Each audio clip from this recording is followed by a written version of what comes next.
The elongated skulls of Paracas in Peru caused a stir in 2014 when a geneticist that carried out preliminary DNA testing reported that they have mitochondrial DNA with mutations unknown in any human, primate, or animal known so far.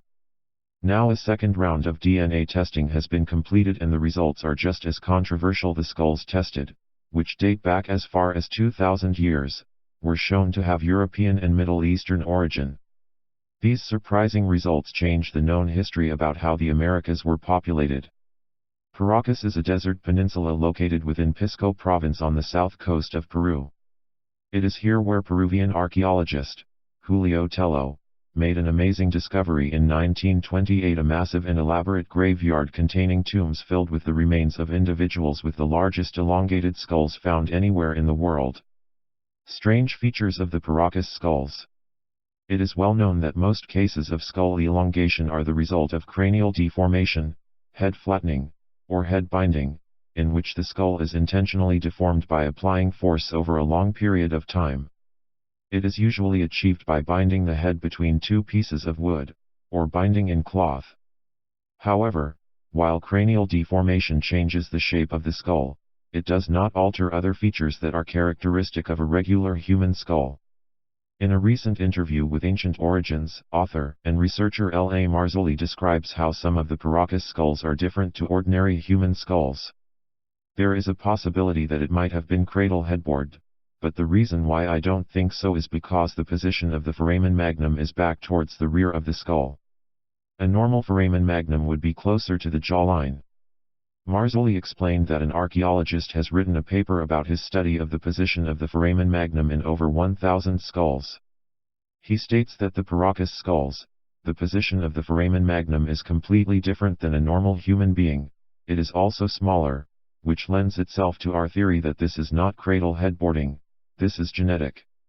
In addition, Marzulli described how some of the Paracas skulls have a very pronounced zygomatic arch, cheekbone, different eye sockets and no sagittal suture, which is a connective tissue joint between the two parietal bones of the skull.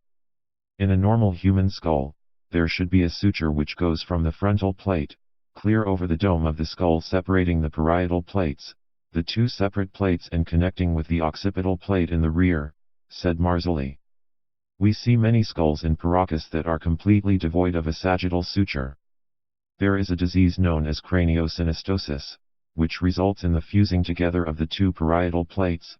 However, Marzulli said there is no evidence of this disease in the Paracas skulls. DNA testing. The late Sr. Juan Navarro, owner and director of the Museo Arqueológico Paracas, which houses a collection of 35 of the Paracas skulls, allowed the taking of samples from 3 of the elongated skulls for DNA testing, including one infant. Another sample was obtained from a Peruvian skull that had been in the U.S. for 75 years. One of the skulls was dated to around 2,000 years old, while another was 800 years old. The samples consisted of hair and bone powder, which was extracted by drilling deeply into the foramen magnum. This process, Marzulli explained, is to reduce the risk of contamination. In addition, full protective clothing was worn.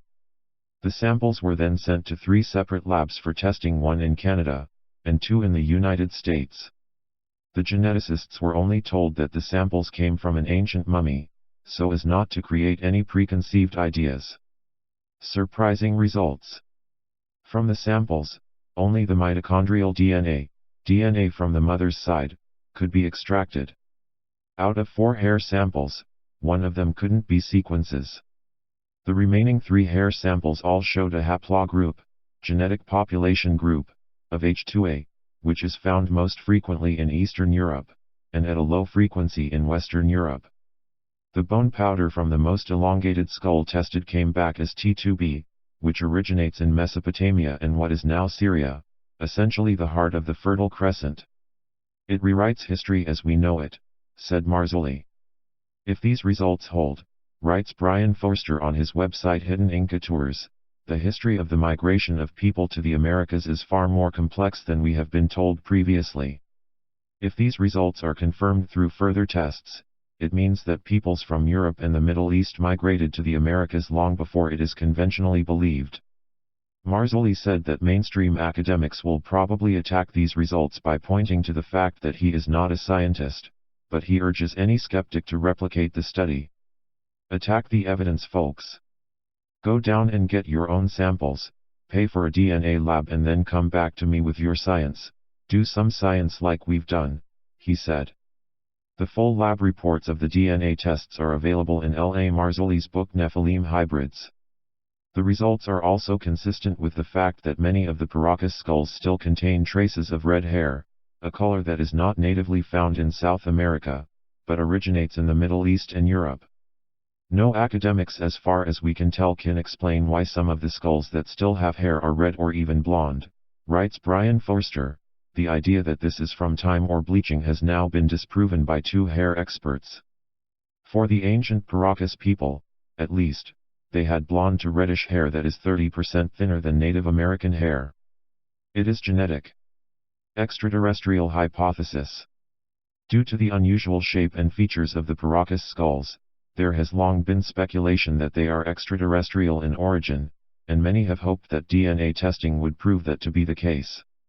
As regards an alien component or ancestry to the skulls, we may never know, writes Brian Forster.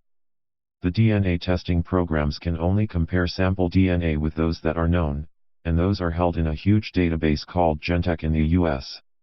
Further testing with cooperation from Peruvian archaeologists and the Ministry of Culture are now ongoing. Nevertheless, L.A. Marzulli explained that the DNA results fit perfectly with the hypothesis he has held since before any testing was undertaken. That is that the Paracas people are the Nephilim. The Nephilim, according to ancient biblical texts, are the offspring of the fallen angels and the women of earth, resulting in a hybrid entity, and they said to be based in the area of the Levant, the same place that the Paracas DNA traces to.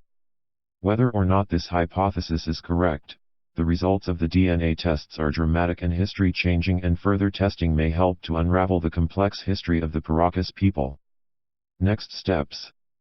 L.A. Marzulli and colleagues have plans for further testing and are currently working with Peruvian and American archaeologists.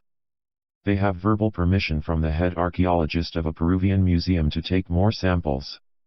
These will then be presented to the Ministry of Culture for final consent before the samples are taken to U.S. labs for testing. This process is expected to take at least a couple of years to complete.